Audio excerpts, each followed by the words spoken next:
Sumit Sharma ji.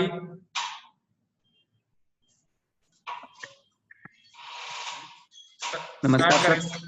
Start करिए सुमित नमस्कार Sharma sir, जी। मेरा नाम सुमित शर्मा है। मैं राजस्थान के छोटे से गांव में बिखरने कला से रहने वाला हूं। आज मेरा यही विषय है नई शिक्षा नीति जो अभी 2020 में लागू हुई है। मेरे हिसाब से 1968 के बाद और 1986, उसके बाद एक 1992 को 1986 में एडिशन किया गया था और उसके बाद अभी 2020 में लागू हुई है।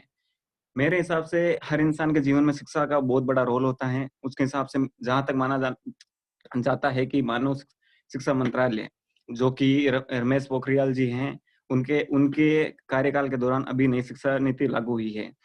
नई शिक्षा नीति का यही उद्देश्य है कि 5, 3, 3 और 4 साल में, यानी कि मतलब कि 1 से लेकर 12 तक जहां तक रखा जाता था, मतलब कि उसको 1 से लेकर 12वीं तक रखा जाता था, उसको 15 साल में एडिशन किया गया है। 5 साल पहले बताता हूँ। 5 साल का 1 से लेकर 5 साल तक हर बच्चे को 1 से लेकर 3 साल तक तो मतलब कि आना जाना खाना पीना।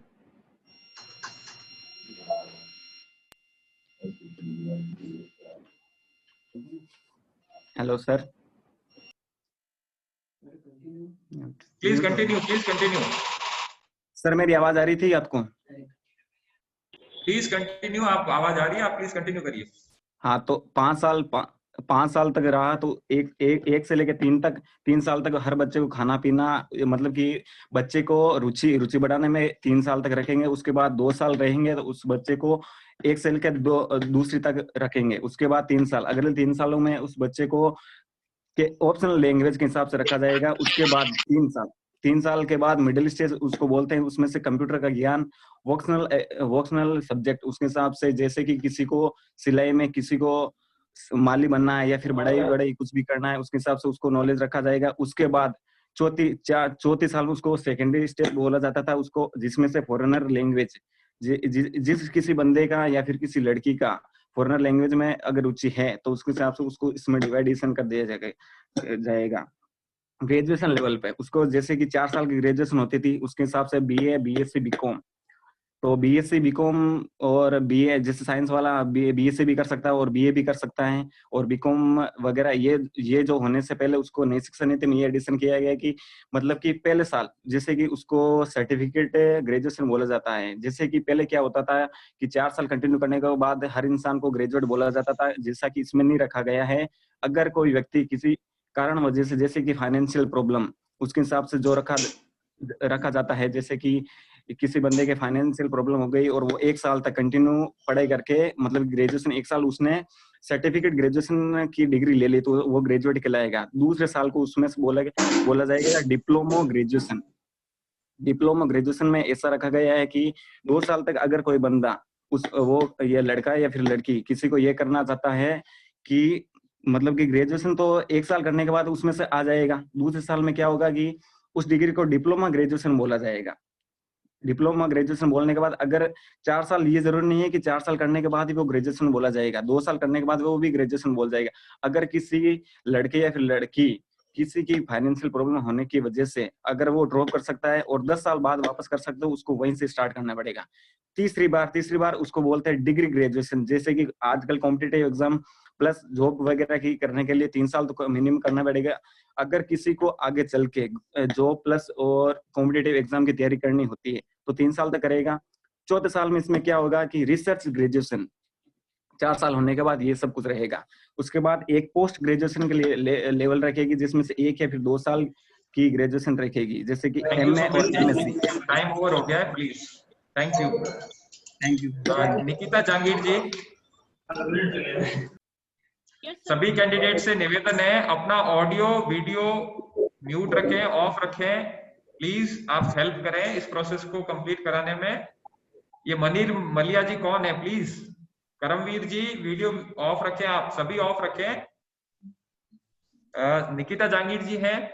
Nikita Jangir, hello hello Nikita Jangir ji please. मलिर मलिया जी आप प्लीज ऑफ कर दें वीडियो, अदरवाइज हमें रिमूव करना पड़ेगा। सर निकिता जांगीर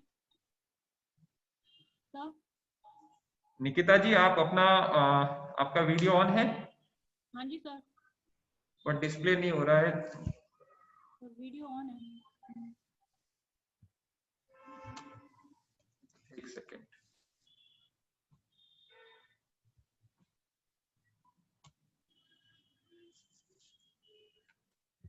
आपका डिस्प्ले नहीं हो पा रहा है मैम। ऑन तो है, तो फिर से करूँ आप क्या? आपकी बैंडविड्थ वगैरह नेटवर्क जो है वो सही नहीं है, आपका वीडियो डिस्प्ले में नहीं आ रहा है, तो प्लीज अगर आप हाँ ठीक है, आप प्लीज स्टार्ट करिए। निकिता जहांगीर जी, हाँ जी सर। हाँ प्लीज स्टार्ट टॉपिक के साथ। Yes, sir. Morning all. This is Nikita Jande speaking on new education policy 2020 will bring a large reform in our Indian education system. I would like to start with the wise words of Rabindranath Tagore that the highest education is not merely giving information but making our life in harmony with all existence. This is what our new education policy 2020 recognizes, that a far-reaching vision to create a learning environment that is multidisciplinary, that cater to a well-rounded education for all individuals, and it has immense potential to transform India's human capital development. We all, in our whole life, always engaged in achieving knowledge, but something what our school days provides a very strong foundation to our system. And this is what our new education policy is learning in a very beautiful format, that is 5 plus 3 plus 3 and plus 4, to inculcate all the essential qualities such as leadership, excellence, accountability, clarity of thought, and many more. Students will be provided a free choice to choose their subject, or can be or can switch off their subject in graduation level, providing. हाँ वो मैंने भी देखा था भाई। Hello, am I audible sir? ये मतलब audio तो डिस्कनेक्ट अब मेरे भी नहीं आ रही आवाज, कॉल कट करना पड़ेगा। प्रवीण गौड़ जी, आप प्लीज अपना audio video call off cut कर दो। करिए। Sir, am I audible? Nikita ji आप प्लीज कंटिन्यू करिए। Okay sir. So students will be free to choose as per their interest their subject, and students will be allowed to participate in art related, in their play related, or in their career related activities. There will be no more phobia of exam or education, but students will enjoy and like play or love to study with the content in their own language, in their mother language, in their regional language. We all know that mother language is very close to our heart. Each and everyone like love to speak their own language, and this education provides a very key highlight of mother tongue. Even there are many reports showing that tribal people in Lakshadweep were unable to access content of language. And we earlier had right to education as per Article 21, but this has very little meaning on ground level due to this language hindrance. But due to this mother language, it will increase a gross enrollment ratio. And also we have something like malnutrition, a very like big challenge or a very big social issue. Now providing breakfast in morning along midday meal in lunch will definitely reduce malnutrition rate and will increase gross enrollment ratios. More students will be attracted to the schools where they can explore themselves, where they can nourish themselves and learn many more things. There will be no more liability for the nation, but contribute their best to the nation's strength, to build our nation. So at last I would like to say that ठहरा पानी सड़ जाता है, ठहरा पानी सड़ जाता है, बहता जीवन दाता है। ठहरा पानी सड़ जाता है, बहता जीवन दाता है। जो बहता है नदी के जैसे मंजिल वही पाता है, जो बहता है नदी के जैसे मंजिल वही पाता है। लिखता जीवन पढ़ता जीवन, लिखता जीवन पढ़ता जीवन। शिक्षा है अनमोल रतन, कभी ना भूलो अपने लक्ष्य को, करते रहो जतन। Thank you so much.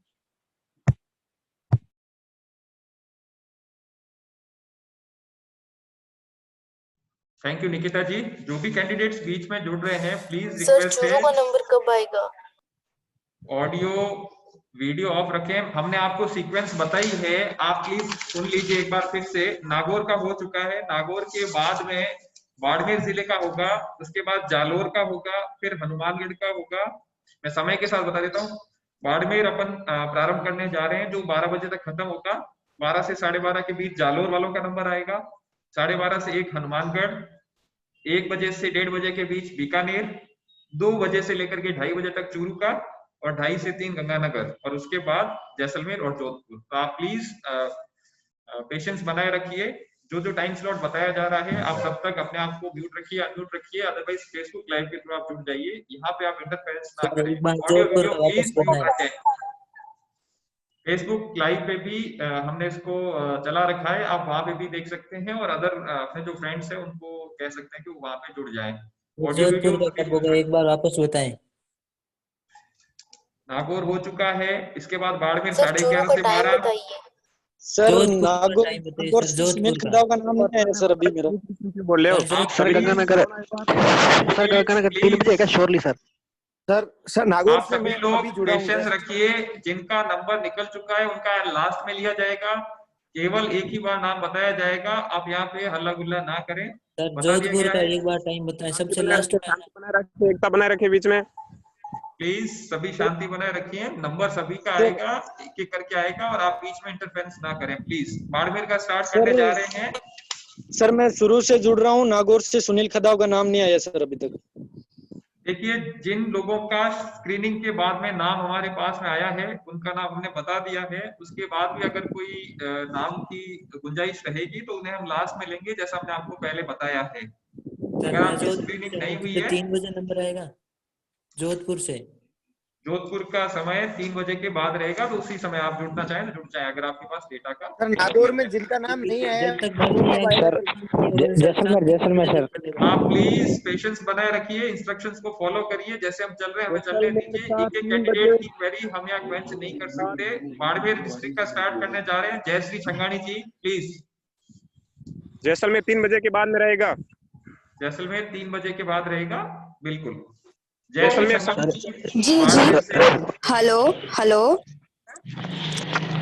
इनके बाद हेलो हेलो। प्लीज एक बार श्री गंगानगर का बता दो सर, एक बार सर जयश्री, जयश्री सर जी आप प्रारंभ जयश्री करिए प्लीज। जी। आप सभी जयश्री जी अनम्यूट करिए, आपको म्यूट कर दिया गया है। आप सभी से जी निवेदन सर। है कि अलग अलग रिक्वेस्ट ना डालें, जो भी बातें बताई जा रही है एक साथ में सुन लें और अलग अलग से रिक्वेस्ट ना करें, और आप बार बार इन आउट ना हो, नहीं तो आपको बाद में इन नहीं किया जाएगा, एडमिट नहीं किया जाएगा, और आप कार्यक्रम में भाग लेने से वंचित रह जाएंगे। कृपया कार्यक्रम के फ्लो को बनाए रखें, बीच में डिस्टर्ब ना करें। हेलो जयश्री, प्लीज स्टार्ट करिए।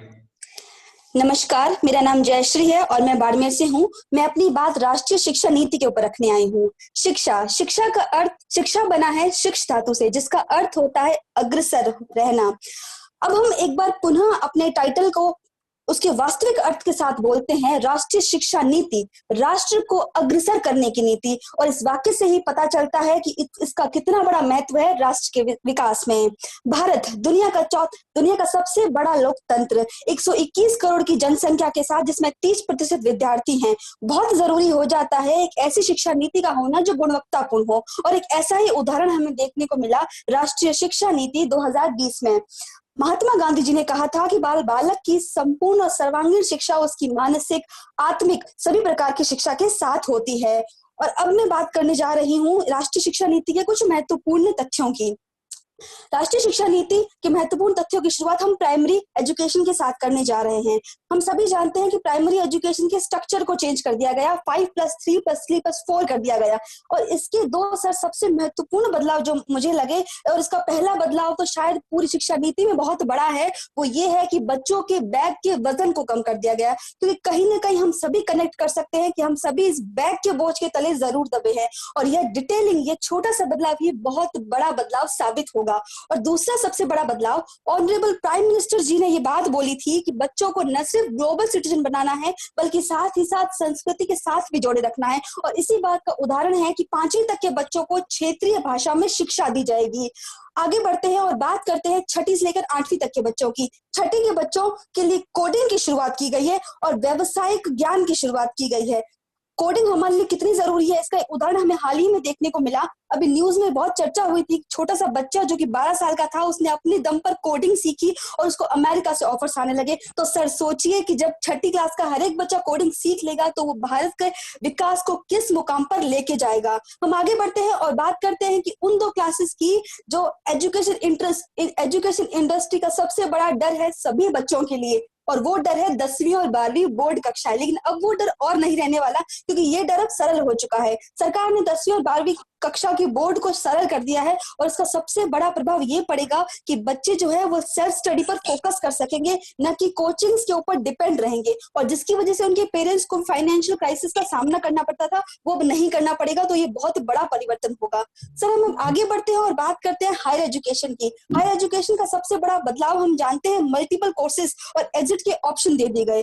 वो इसके कारण बच्चों की पढ़ाई नहीं छूटेगी, वो जब चाहे तब अपनी सब्जेक्ट चेंज कर सकते हैं, उन्हें सर्टिफिकेट मिलेगा और साल खराब नहीं होगा। ऐसा सबके साथ होता है और बच्चे जो जिस स्ट्रीम में चाहें उस स्ट्रीम में जा सकते हैं। क्योंकि कई बार ऐसा होता है कि हम कुछ ऐसा सब्जेक्ट ले लेते हैं जिसमें हमें इंटरेस्ट नहीं है और हम किसी ऐसे प्रोफेशन में चले जाते हैं जहां हम 100% नहीं दे पाते और फिर डिप्रेशन, मानसिक बीमारियां और गलत चीजों में चले जाते हैं। तो एक सही सब्जेक्ट लेना हम सबके लिए बहुत जरूरी है। तो ये एक बहुत अच्छा ऑप्शन है। सर हम आगे बढ़ते हैं और बात करते हैं आईआईटी की। सर आईआईटी में ये प्रावधान किया गया कि आईआईटी में बहुविषयक संस्थान खोले जाएंगे, यानी कि टेक्नोलॉजी के साथ ह्यूमन रिसोर्सेज भी खोले जाएंगे, जिसके कारण एक बहुत बड़ा परिवर्तन आएगा। बच्चे अपनी मर्जी से अपने सब्जेक्ट्स को रख सकेंगे और बड़े बड़े संस्थानों में अपनी पढ़ाई कर सकेंगे। हम आगे बढ़ते हैं सर और बात करते हैं भारतीय शिक्षा आयोग की। भारतीय शिक्षा आयोग में ये परिवर्तन किया गया कि उसको 4 अलग अलग हिस्सों में बांटा गया है। इससे क्या होगा कि इसमें ये परिवर्तन आएगा कि जो भी थॉट्स, जो भी प्रोग्राम्स बच्चों के पास आएंगे एकदम फ्रेश होंगे, किसी भी बर्डन के साथ नहीं होंगे, क्योंकि सभी संस्थाएं स्वतंत्र रूप से कार्य करेगी, उनमें हितों का टकराव नहीं होगा।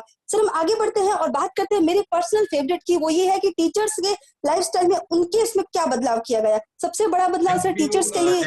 जयश्री जी समय पूरा हुआ, थैंक यू। जी जी thank you so much sir, thank you. Muskan Jain, Kuldeep Singh Rathore, उसके बाद मुस्कान जैन बाड़मेर से। जी सर। Please start. सर जिनका हो गया वो लीव कर सकते हैं क्या? बिल्कुल, जिनका हो गया वो लीव कर दें। फेसबुक लाइव के थ्रू आप जुड़ सकते हैं, वहां आप देख सकते हैं इसको। सर क्या सर मेरा वीडियो दिखाई दे रहा है sir? Thank you sir, thank you thank you. Hello sir. Muskan ji आपका वीडियो नहीं आ पा रहा है, केवल waiting for IV cam connection आ रहा है। आप या तो स्टार्ट कर दीजिए प्लीज। Okay sir. नमस्कार सर, मैं मुस्कान जैन बाड़मेर जिले से, और मैं अपने विचार राष्ट्रीय शिक्षा नीति 2020 के बारे में अपने विचार प्रस्तुत करना चाहती हूँ। शिक्षा शब्द के बारे में जानना बहुत जरूरी है। शिक्षा शब्द शिक्ष धातु से बना है और संस्कृत की शिक्ष धातु से, जिसका अर्थ है सीखना या सिखाने की क्रिया। और हमारी जो राष्ट्रीय नीति है ये बिल्कुल सीखने और सिखाने की क्रिया पे ही जोर देती है। शिक्षा का क्षेत्र बहुत बड़ा है, इसमें सिर्फ साक्षरता ही नहीं, हम बहुत बार सिर्फ साक्षरता को ही शिक्षा समझ लेते हैं, अर्थात खाली लिखना पढ़ना। तो शिक्षा केवल यहीं तक सीमित नहीं है, इसके अंतर्गत कला है या फिर संगीत है, साहित्य है, इन सब क्षेत्रों को शामिल किया जाता है। और शिक्षा सिर्फ किताबी ज्ञान नहीं, केवल हमको प्रैक्टिकल होना भी बहुत जरूरी है। जैसे कि और इसके लिए अभी राष्ट्रीय शिक्षा नीति में कला और खेल को इसके अंतर्गत शामिल किया गया है, और ताकि हम और अच्छे से इसको समझ सके। और जो 10+2 का स्ट्रक्चर था स्कूली शिक्षा के अंदर, उसको बदल के 5+3+3+4 कर दिया गया है, और इसे अलग अलग स्टेज में बांट दिया गया है ताकि पढ़ाने में आसानी रहे। जो फाउंडेशन स्टेज है उसमें बच्चों को उनकी मातृभाषा के अंतर्गत शिक्षा मातृभाषा के साथ पढ़ाया जाएगा, जिससे उनको समझने में ज्यादा आसानी रहेगी। उनको खेल के और अन्य गतिविधियों के माध्यम से पढ़ाया जाएगा, जिससे उनको समझने में बहुत ज्यादा आसानी होगी। और जो अगला स्टेज है प्री पैट्री स्टेज, वहाँ पे उनको बच्चों का विषय शामिल हो जाएंगे, गणित, विज्ञान और आदि विषय। और जो मिडिल स्टेज है 6th से लेकर 8th तक, उसमें कंप्यूटर कोडिंग और व्यावसायिक अध्ययन जैसे विषयों को शामिल किया गया है, जिससे वो अपनी शुरुआती स्तर में ही रोजगार के लायक बन सकेंगे और अधिक से अधिक शिक्षा प्राप्त कर सकेंगे। और जब हम आगे बढ़ते हैं, जिसको सेकेंडरी स्टेज कहा गया है, उसके अंदर जो बोर्ड शिक्षा है उसमें सेमेस्टर सिस्टम कर दिया गया है, जिसकी वजह से उन्हें पूरे साल अपनी पढ़ाई पर ध्यान देना होगा। विषय आधारित कोई भी तकलीफ नहीं होगी, सबको अपने विषय चुनने की आजादी होगी।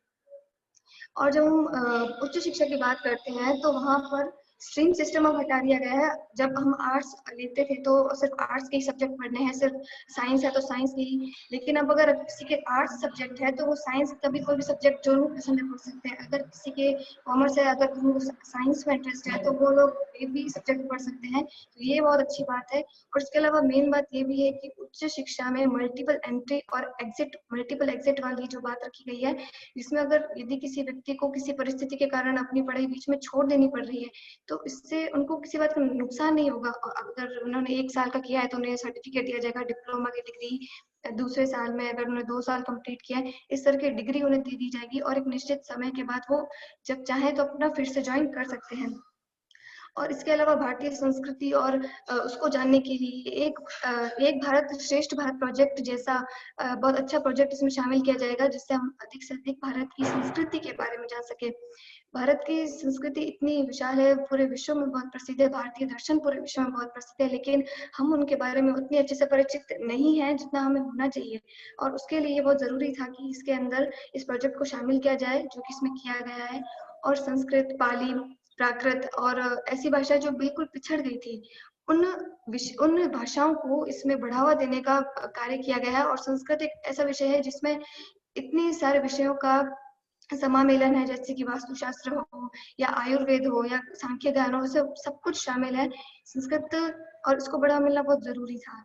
और इसके अलावा हम देखें कि संस्कृत और इन सब विषयों को बढ़ावे के साथ साथ भारतीय संस्कृति के साथ साथ जो कक्षाओं के बारे में बात की गई है, तो वो अधिक रुचिकर कक्षाएं होनी चाहिए, संवादात्मक कक्षाएं होनी चाहिए, जिसमें Muskan ji time for please. Thank you. Kuldeep Singh Rathore ji next candidate, इनके बाद नीलम कंवर जी है। कुलदीप सिंह राठौड़ बाड़मेर से प्रेजेंट है। Am I audible sir? Rajera नाम से आ रहा है, आपका नाम क्या है? Am I audible sir? Kuldeep Singh. Kuldeep Singh की आपकी आवाज आ रही है, बट एक सेकेंड। कांतिलाल जी कौन है? अपने आप को म्यूट कर लें। आपको इंस्ट्रक्शंस दिए जा रहे हैं, आप इंटरफेयर ना करें। बार बार आपको कहा जा रहा है आप खुद को अनम्यूट करके बैठे हैं, प्लीज उसको ना करें, अदरवाइज मीटिंग से रिमूव कर दिया जाएगा, देन चांस नहीं मिलेगा। कुलदीप सिंह राठौड़ जी। जी sir, I am audible sir? Start करिए प्लीज, स्टार्ट। जी सर, मेरा नाम सर कुलदीप सिंह, जिला बाड़मेर। सदन की गरिमा को मेरा नमस्कार। प्रस्तुत विषय राष्ट्रीय शिक्षा नीति 2020 भारत की शिक्षा में परिवर्तन लाएगी विषय पर अपने विचार रखते हुए सर्वप्रथम मैं सफदर हाशमी की कुछ पंक्तियां प्रस्तुत करना चाहूंगा। पढ़ो लिखा है दीवारों पर मेहनत कस का नारा, पढ़ो पोस्टर क्या कहता है वह भी है दोस्त तुम्हारा, पढ़ो अगर अंधविश्वासों से पाना है छुटकारा, पढ़ो किताबें कहती है सारा संसार तुम्हारा, पढ़ो कि हर मेहनत कस को है उसका हक दिलवाना, पढ़ो अगर यह देश अपने ढंग से है चलवाना, ई को हथियार बनाकर लड़ना सीख। वर्तमान शिक्षा नीति के कस्तूरी रंगन समिति द्वारा 2019 में तैयार मसौदे पर आधारित है, जो कि 34 वर्ष पुरानी शिक्षा नीति को प्रतिस्थापित करेगी। नई शिक्षा नीति में शिक्षा की पहुंच, समता, समानता, महत्ता, गुणवत्ता, बुनियादी शिक्षा और जिम्मेदारियां जैसी महत्वपूर्ण मुद्दों को उठाया गया है, जो यह देश में पहली बार हो रहा है कि भारत की जीडीपी का 6% हिस्सा शिक्षा के क्षेत्र में निवेश किया जाएगा। इसमें वर्तमान सक्रिय पाठ्यक्रम प्रणाली को हटाकर नई पाठ्यक्रम प्रणाली जो कि 4 स्तरीय होगी, 5+3+3+4 प्रणाली स्थापित की जाएगी। यहाँ तकनीकी शिक्षा, भाषाई बाध्यताओं को दूर करना, दिव्यांग छात्रों के लिए एक शिक्षा को सुगम बनाने के लिए बेहतर व्यवस्था के लिए तकनीकी का प्रयोग करना है। यह नीति छात्रों में रचनात्मकता, छात्रों में तार्किक निर्णय लेने की क्षमता, विश्लेषण की क्षमता और नवाचार की भावनाओं को प्रोत्साहित करने पर बल देगी। एमएचआरडी का नाम बदलकर शिक्षा मंत्रालय रखने के पीछे का उद्देश्य भी यही साफ दिखता है कि शिक्षा व सीखने को और अधिक महत्व दिया जाए। प्राथमिक स्तर पर देखा जाए तो आंगनबाड़ी और प्री स्कूल तथा कक्षा 1 व 2 को प्रारंभिक बाल्यावस्था देखभाल व शिक्षा का नाम दिया गया है, जिसके अंदर बच्चों और विद्यार्थियों को एक व्यवस्थित और खेल आधारित शिक्षा दी जाएगी ताकि उनको सीखने और समझने की क्षमता में विकास हो सके। इसका मुख्य बिंदु है कि इसमें भाषाई विविधता और भाषाई महत्ता को संरक्षण दिया गया है, जहां बच्चों को 5वीं कक्षा तक उनकी मातृभाषा या स्थानीय भाषा में शिक्षा दी जाएगी, क्योंकि उनका जुड़ाव इन भाषाओं के प्रति अधिक होता है। और बात की जाए यदि बधिर छात्रों के लिए राष्ट्रीय व राज्य स्तर पर पाठ्य पुस्तकों का निर्माण किया जाएगा और संपूर्ण राष्ट्र में एक राष्ट्रीय संकेत प्रणाली मानकीकृत की जाएगी। इसके अतिरिक्त देखा जाए तो पाठ्यक्रम और अध्ययन प्रणाली पर एक ऐसा बदलाव किया गया है जिससे पाठ्यक्रम का बोझ कम कर विद्यार्थियों को अनुभव आधारित शिक्षण देना, उन तार्किक विश्लेषण आधारित शिक्षण देना, उनके कौशल को बढ़ाना और साथ ही साथ उनमें निर्णय लेने की क्षमता को विकसित करना है। कक्षा 6 से व्यावसायिक शिक्षा का प्रारंभ और इंटर्नशिप की व्यवस्था यह साफ साफ दर्शाती है कि विद्यार्थियों में शुरुआत से ही आत्मनिर्भरता के गुणों को रोपा जाए और वह भविष्य में स्वयं अपने पैरों पर खड़े हो सके। और 10वीं 12वीं और उच्च शिक्षा की बात देखी जाए तो वहां पर भी अहम बदलाव किए गए हैं, जहां 12वीं में कोई भी विषय विद्यार्थी अपनी मनोवृत्ति से ले सकता है। और उसी प्रकार सर्वाधिक महत्वपूर्ण बात उच्च शिक्षा की है, जहां आकर व्यक्ति परिपक्व होता है। और उच्च शिक्षा में बात यह रखी गई है कि सकल नामांकन अनुपात जो मात्र 26.3% है, उसे 50% तक करना है। और एक विद्यार्थियों के सतत मूल्यांकन के रूप में एक परख नामक राष्ट्रीय आकलन केंद्र बनाया गया है, जो विद्यार्थियों को बताएगा कि आपका मूल्यांकन का स्तर क्या है। और इसके अतिरिक्त शिक्षकों, जो कि सर्वाधिक महत्वपूर्ण है, उनके लिए इस प्रकार की व्यवस्था की गई है कि एक प्रभावी और पारदर्शी तरीके से उनकी नियुक्ति होगी और उनके कार्य प्रदर्शन के आधार पर ही उनको पदोन्नति मिलेगी।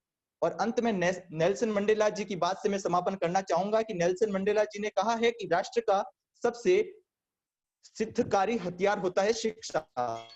थैंक यू कुलदीप जी। राष्ट्र कुछ भी हासिल कर सकता है। इसी के साथ मैं अपनी वाणी को विराम देना चाहता हूँ। Thank you Kuldeep ji.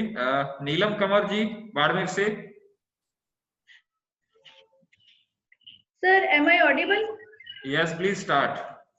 Okay. 1948 में डॉक्टर राधाकृष्ण की अध्यक्षता में पहली बार भारत में शिक्षा प्रणाली की शुरुआत हुई। 1952 के माध्यमिक शिक्षा मुदालियर आयोग, 1964 के डीएल कोठारी शिक्षा आयोग, 1968 की राष्ट्रीय शिक्षा नीति के लिए चरित्रवान, गुणवत्तापूर्ण और कार्यकुशल युवाओं को निर्माण करने की नीति, और अंततः 1986 की राष्ट्रीय शिक्षा नीति जिन लक्ष्यों को पूरा नहीं कर पाई, आज 34 वर्ष बाद राष्ट्रीय शिक्षा नीति 2020 अपने 27 नए लक्ष्यों के साथ भारत को आत्मनिर्भर और विश्व गुरु बनाने का सपना साकार करेगी। नमस्कार आदरणीय निर्णायकगण, प्रिय प्रतिभागियों, मैं नीलम कंवर बाड़मेर जिले से विषय राष्ट्रीय शिक्षा नीति शिक्षा के क्षेत्र में परिवर्तन लाएगी पर अपने विचार प्रस्तुत करती हूँ।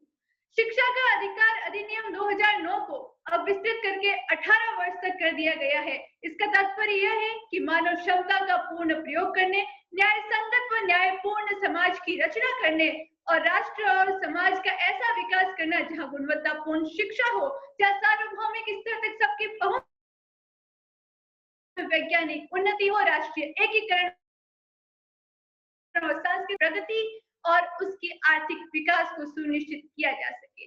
जहां हम बात करते हैं टेक्नोलॉजी की, तो आज big data, machine learning, data science, computer science और अन्य कई प्रकार के ऑनलाइन और डिजिटल एजुकेशन के माध्यम से भारत ही नहीं पूरे विश्व में कई ऐसे विद्यार्थी हैं जिसकी खोज कर रहे हैं और उनकी राह का रास्ता आज भारत बनेगा, क्योंकि भारत अपने आईटी क्षेत्र में एक बड़ा दबदबा रखता है। शिक्षा नीति के 4 स्तंभ हैं, जिनमें पहला है नियामकीय आयोग। यूजीसी और एआईसीटी को हटाकर अब higher education commission of India का निर्माण किया जाएगा, जो इन सभी को नियामक रूप से एकीकृत करेगा। जहां तक बात है स्कूल की, तो वहां पर स्टेट स्कूल स्टैंडर्ड कमीशन की नियुक्ति की जाएगी, जो मूल्यांकन और विद्यार्थियों को कैसे परिपक्व बनाना है और उनमें कैसे जिज्ञासा उत्पन्न करने का कार्य करेगा। विद्यार्थियों के लिए जेंडर इंक्लूजन फंड तैयार किया गया ताकि महिला और पुरुष में भेदभाव न किया जा सके। बाल भवन, सामाजिक चेतना केंद्र, स्पेशल एजुकेशन जोन का भी निर्माण किया गया है। संस्थानों को बेहतर बनाने के लिए ताकि मूक बधिर जो व्यक्ति है वो आसानी से वहां आ सके, दिव्यांग हो, जनजाति इलाके के बच्चे हो या पिछड़े इलाके के बच्चे हो, सभी को समानतापूर्ण और समावेशी शिक्षा का यहाँ पर पहला दायरा प्रस्तुत किया गया है। और चौथा स्तर है शिक्षक का, तो शिक्षक की नियुक्ति, उनका प्रशिक्षण और विद्यार्थियों के साथ उनको भागीदार कैसे बनाया जाए, यह नीति सुनिश्चित की जाएगी। हम जानते हैं कि भारत में प्राचीन ज्ञान और परंपरा का बेहद विशाल भंडार है, तो उसके लिए प्राचीन भाषाओं के अनुवाद, उनके साथ विदेशियों को साथ मिलाकर शोध करने की नीति और शोध में क्षेत्रीय भाषाओं को मान्यता देने की जो प्रावधान किया गया है, उससे हमारे कक्षाओं के अंदर जरक, सुश्रुत, वराहमिहिर और विभिन्न प्रकार के अन्य पतंजलि, पाणिनि, लोपामुद्रा, घोषा, याज्ञवल्क्य और गार्गी नजर आएंगे। हम यही चाहते हैं कि 10वीं में जब पहले देखा जाता था एनसीईआरटी में 2 बच्चे मुन्नी और उन्नी हमेशा छपे रहते थे, पर आज वो कक्षा के उन बच्चों में होंगे, वो कहेंगे, पढ़ेंगे, समझेंगे और फिर बोलेंगे आओ करके सीखे। और हम देखते हैं कि यहाँ पर अर्ली एजुकेशन सिस्टम और केयर का यहाँ इस्तेमाल किया गया है, जिसके अंतर्गत हम यह करेंगे कि बच्चों को पोषण और शिक्षा दोनों का समावेश दिया जाए। जैसे ही वो स्कूल में प्रवेश करता है तो उसे एक अनजान माहौल का कोई भी आभास न हो और वह आराम से घुल मिल सके। मातृभाषा में शिक्षा दी जाएगी ताकि बिन निज भाषा ज्ञान के मिटे न हिये को सूल को साकार किया जा सके। और छठी में जैसे ही प्रवेश करेगा तो उसे व्यावसायिक शिक्षा का प्रावधान किया गया है ताकि टैगोर के शांति निकेतन और गांधी की इस बात नीलम जी थैंक यू, धन्यवाद sir. Time over. Akbar Khan ji next candidate please. Akbar Khan. Jatin Khatri. Tilaram ji. Yes sir, yes sir. Jatin Khatri ji please start. आपका वीडियो नहीं आ रहा है। हाँ सर, 1 मिनट। Yes please start. New education policy 2020 transform education in India. ये बात बिल्कुल सही है, क्योंकि 34 सालों बाद हमारे देश में एक ऐसा बदलाव आने जा रहा है जिससे हमारे देश के विकास और विद्यार्थियों में बहुत बड़ा बदलाव आएगा। मेरी नजर में 2 बहुत बड़े बदलाव हैं। फर्स्ट बदलाव है वो है वोकेशन एजुकेशन को ऐड करना। हमारे देश में कारपेंटरिंग, प्लम्बिंग, इलेक्ट्रिशियन को उतनी इज्जत नहीं मिल पाती जो डॉक्टर और इंजीनियर को मिल पाती है। अगर हम यूरोपीय कंट्रीज को कंपैरिजन करें तो वहां पे ऑफिस में काम करने वाले और गैराज में काम करने वाले को दोनों को एक नजरिए से देखा जाता है, और यही बदलाव हमें हमारे वोकेशन एजुकेशन को ऐड करने से मिलेगा। दूसरा है कोडिंग को ऐड करना। आज का जो जमाना है वो आर्टिफिशियल इंटेलिजेंस का है। जब हमारे एजुकेशन में कोडिंग को ऐड किया जाएगा तब हम आर्टिफिशियल इंटेलिजेंस को समझ पाएंगे और उससे डेवलप कर पाएंगे, जिससे हम आगे जाके हमारा देश आर्टिफिशियल इंटेलिजेंस में आत्मनिर्भर हो जाएगा। अब बात करते हैं शिक्षा के अधिकार की। पहले हमें 6 से 14 साल तक का ही शिक्षा का अधिकार मिलता था, लेकिन अब इसे 3 से 18 साल तक बढ़ा दिया है, जिसके कारण बच्चा अपने 12वीं के बाद में स्नातक की डिग्री को भी आसानी से हासिल कर पाएगा। अब बात करते हैं NEP नेशनल एजुकेशन पॉलिसी 2020 पर। पहले क्या होता था कि हमें 10+2 था। पहले सरकार 1 से 12वीं तक ही बच्चों का ध्यान रख पाती थी, लेकिन अब सरकार 15 साल तक बच्चों का ध्यान रख पाएगी। बात करते हैं नेशनल एजुकेशन पॉलिसी की 5+3+3+4 की स्ट्रेटेजी का। उसमें हम बात करते हैं सबसे पहले रूरल एरियाज। रूरल एरियाज में क्या होता है कि बच्चे ज्यादातर स्कूल नहीं जा पाते। क्यों? क्योंकि उन्हें वहां पे उनकी लैंग्वेज नहीं पढ़ाई जाती। इसके कारण बच्चों को शुरू के 5 साल में उन्हें अपनी मातृभाषा या रिलीजन वाली भाषा को ही पढ़ाया जाएगा, जिससे बच्चे स्कूल में आ पाएंगे। शुरू के 3 साल सिर्फ और सिर्फ खेलना कूदना ही होगा। जितना हमारी जिंदगी में पढ़ना लिखना जरूरी, उतना ही खेलना कूदना भी जरूरी है।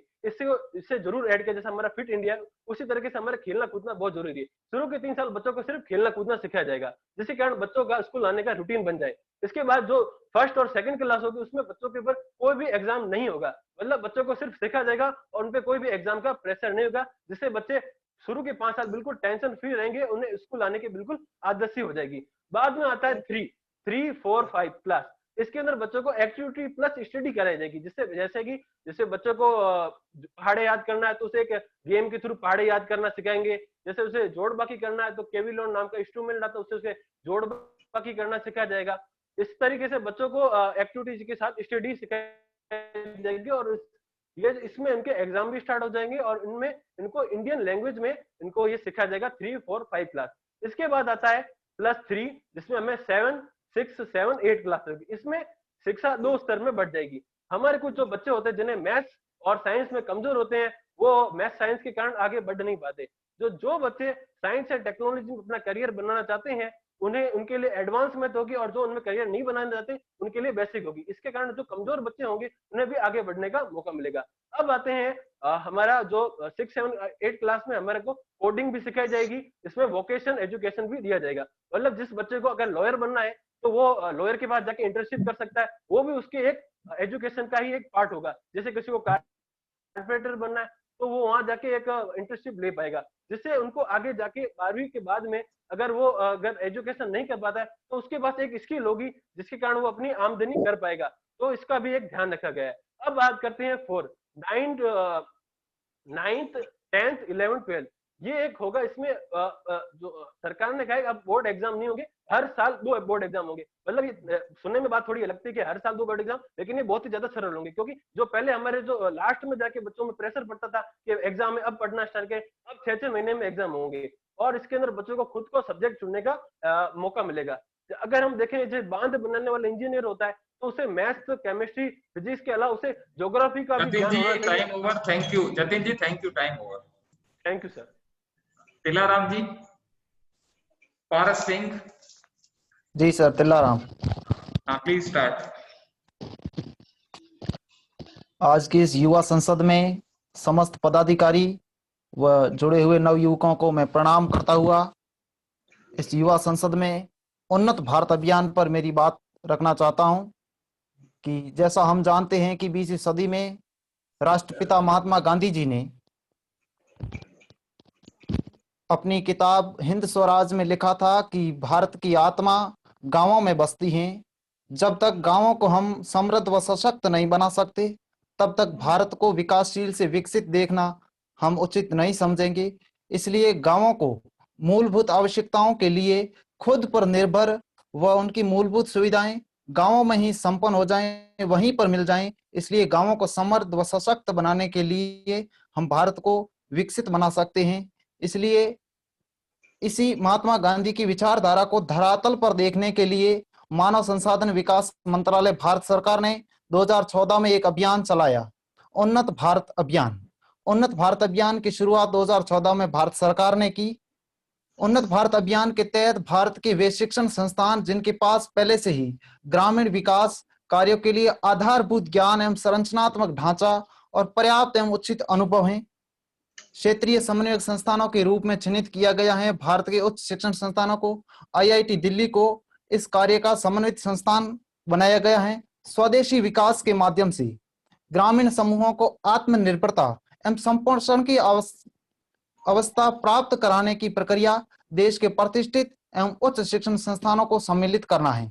ग्रामीण जनसमूह के जीवन स्तर को उन्नत करने की लक्ष्य की पूर्ति में निर्णायक भूमिका निभाते हुए स्थानीय आवश्यकताओं के अनुसार वर्तमान में उपलब्ध प्रौद्योगिकी ज्ञान संपदा यथोचित उपयोग करना, योग्य ग्रामीण समूहों का चयन करके इन समूहों के समग्र विकास में ऐसे प्रभावी तरीके से सक्रिय भागीदारी करना जिसे पारिस्थितिकी संतुलन बनाए रखने वाली सतत विकास के लक्ष्य को प्राप्त करने वाली प्रौद्योगिकी और स्थानीय संसाधनों का भली भांति उपयोग किया जा सके, सरकारी बहुविध योजनाओं का भरपूर लाभ उठाया जा सके और इन सब प्रक्रियाओं में रोजगार के पर्याप्त अवसर ग्रामीण क्षेत्रों में सर्जित किए जा सके।